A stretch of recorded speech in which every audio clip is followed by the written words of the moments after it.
Have you ever sat down to write and the words don't come? Do you find yourself procrastinating on your writing projects or not even finding the time? We've all experienced this. Even our great writers like Ernest Hemingway, Dorothy Parker, they've written about the struggles they have faced with writing.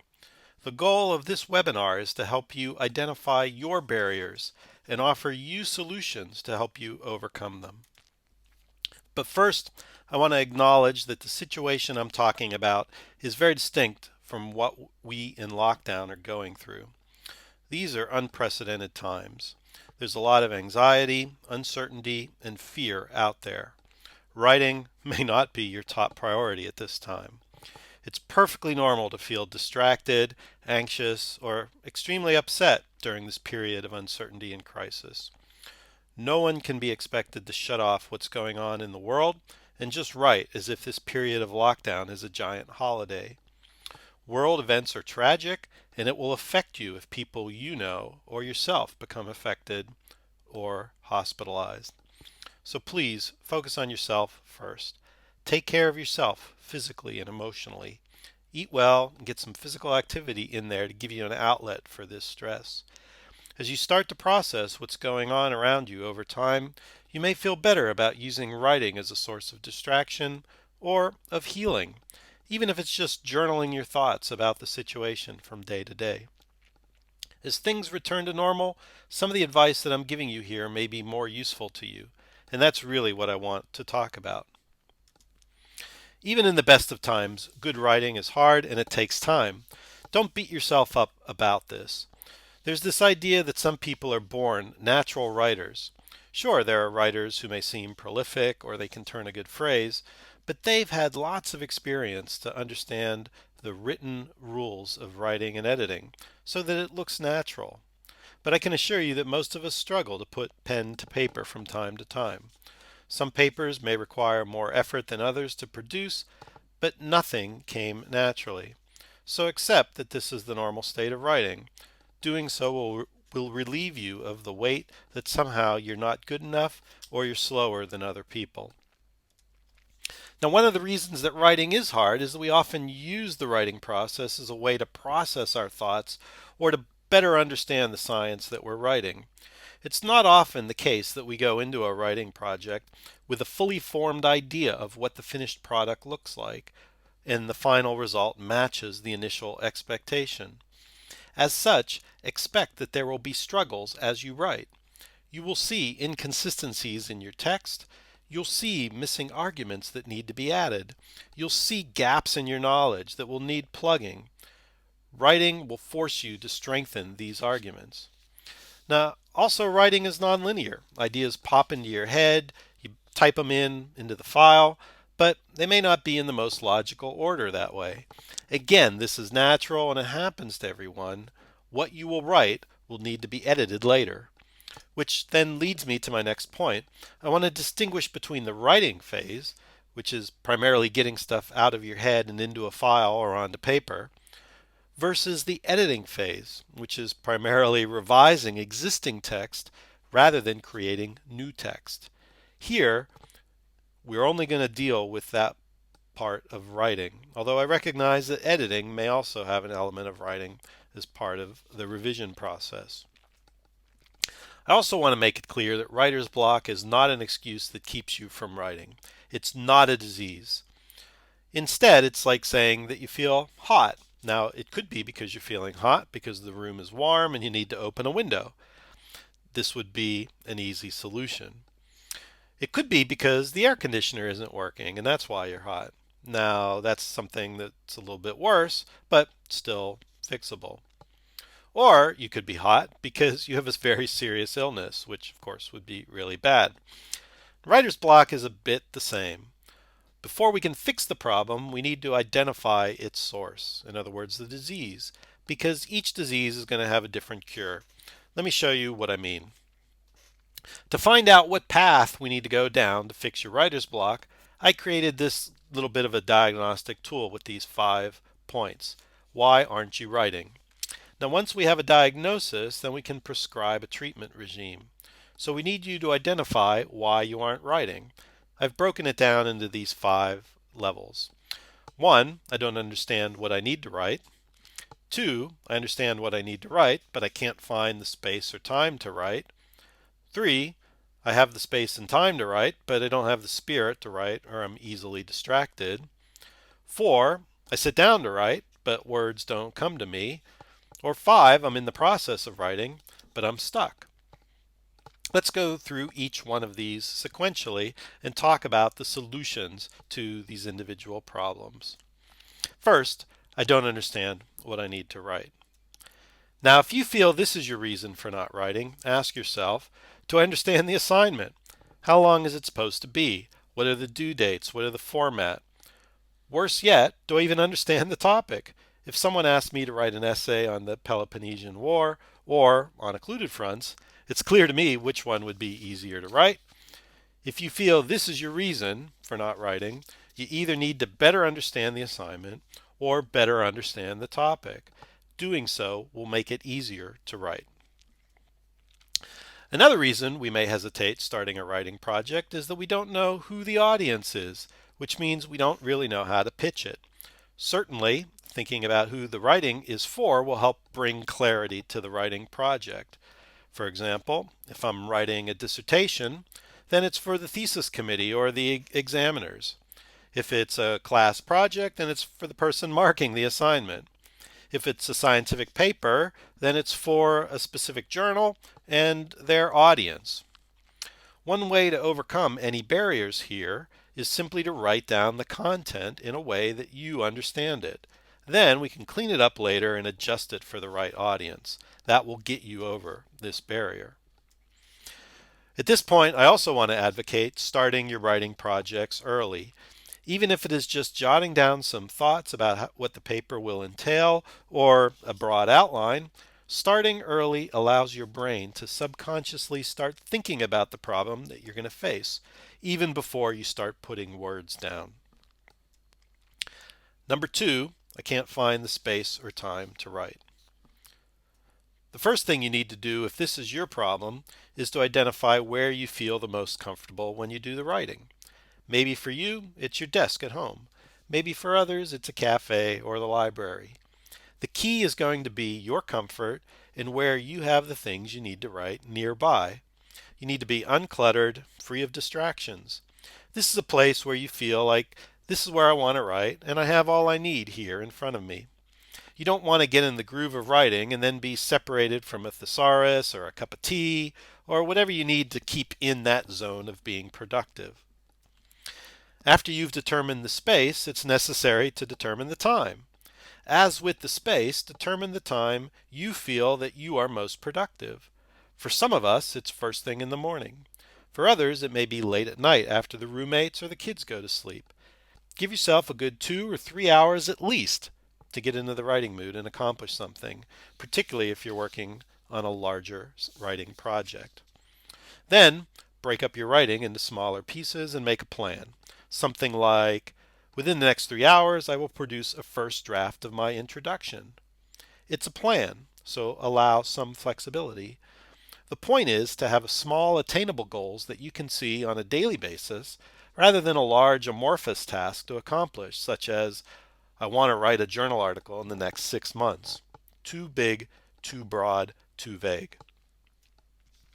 If you have a busy schedule and you're finding it hard to identify chunks of time to write, be proactive about finding half days or full days of free time in your schedule and block those chunks away for writing. Make an appointment with yourself to write and don't allow anyone to infringe on your appointment. Finally, don't underestimate the power of finding a group to write with. Discussion, commiseration, sharing drafts, writing together, even if it's only an hour a week, these regular periods devoted to writing can help progress larger writing tasks. Setting goals and telling people about them can help you stick to those goals more easily. You can form a Shut Up and Write group for community, support, and motivation. Number 3, I don't have the spirit to write or I find myself easily distracted. Disconnect from the internet, whether it's physically unplugging the cable, turning off the Wi-Fi, turning off the router, or using an old computer that doesn't access the internet, turn it off. Doing so allows you to keep focused on the document you're typing rather than running off to check a reference, to look up the weather, check your email. You can also set a timer to keep you focused or use a productivity app. And while you're at it, turn off your phone too. I also want to advocate closing the computer down and simply writing on paper. Not only are you disconnected from the internet, but it brings a different perspective to your writing. Give yourself permission to just write naturally, as if you're having a conversation with someone.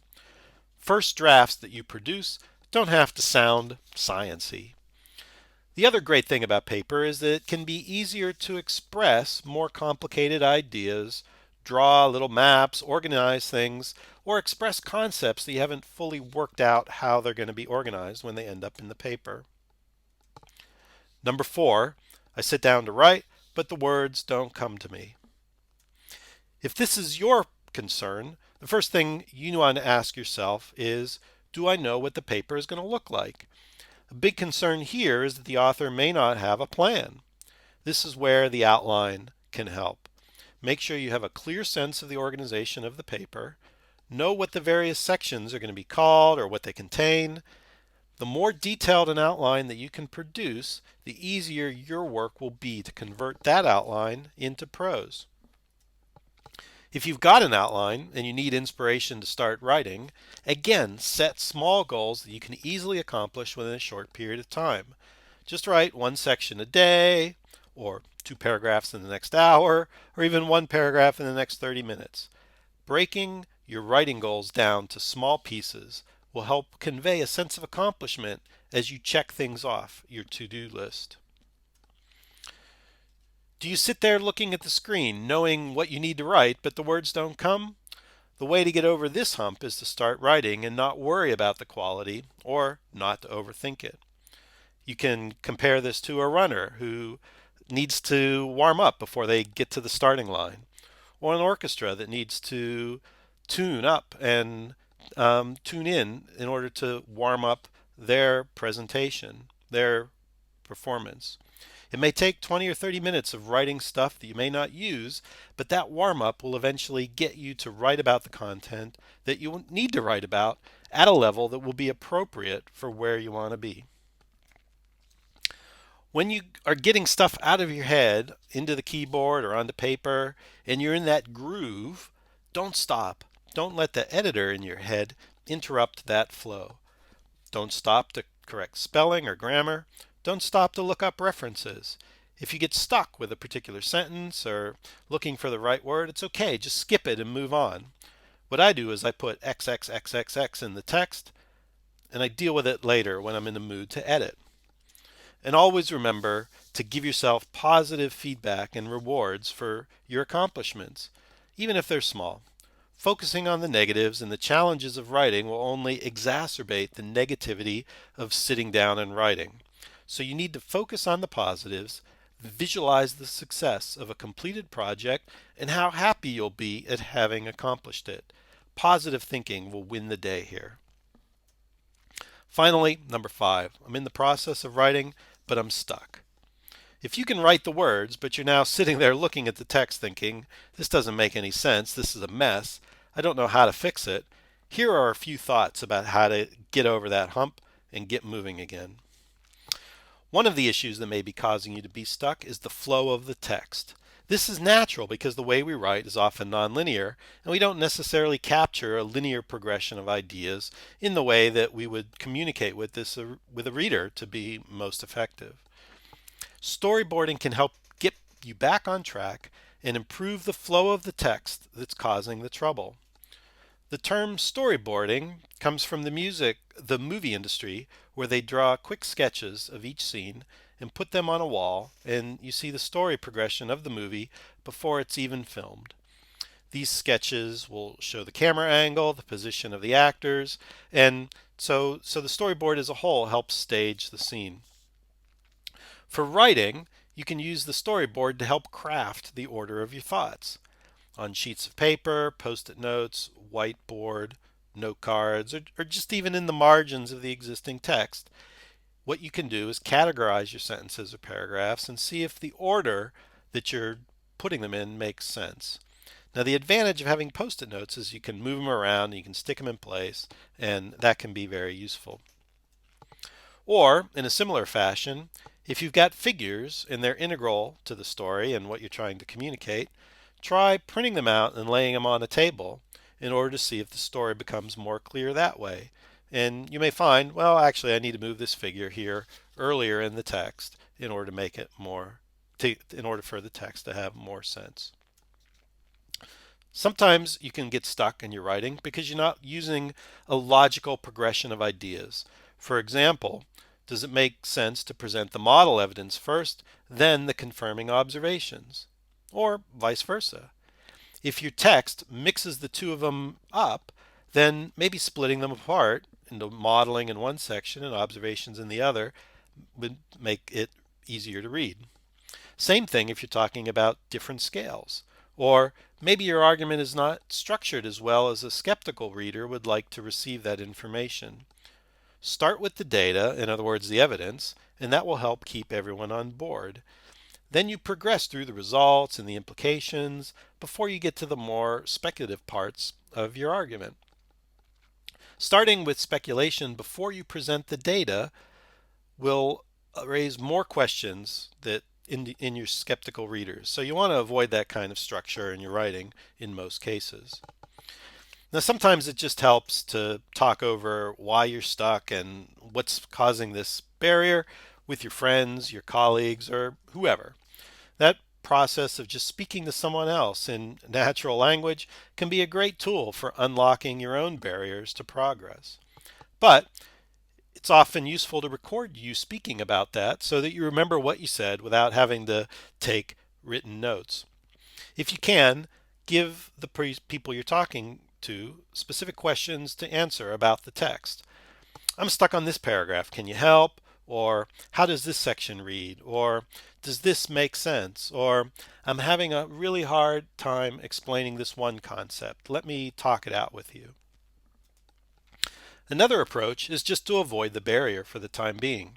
Sometimes I'll be frustrated that a certain section of the paper isn't coming together, so I'll go and write the rest of the paper. When I come back to this problematic section, I realize it's now easier to write having written the rest of it. Or sometimes I realize, yeah, I don't even need it.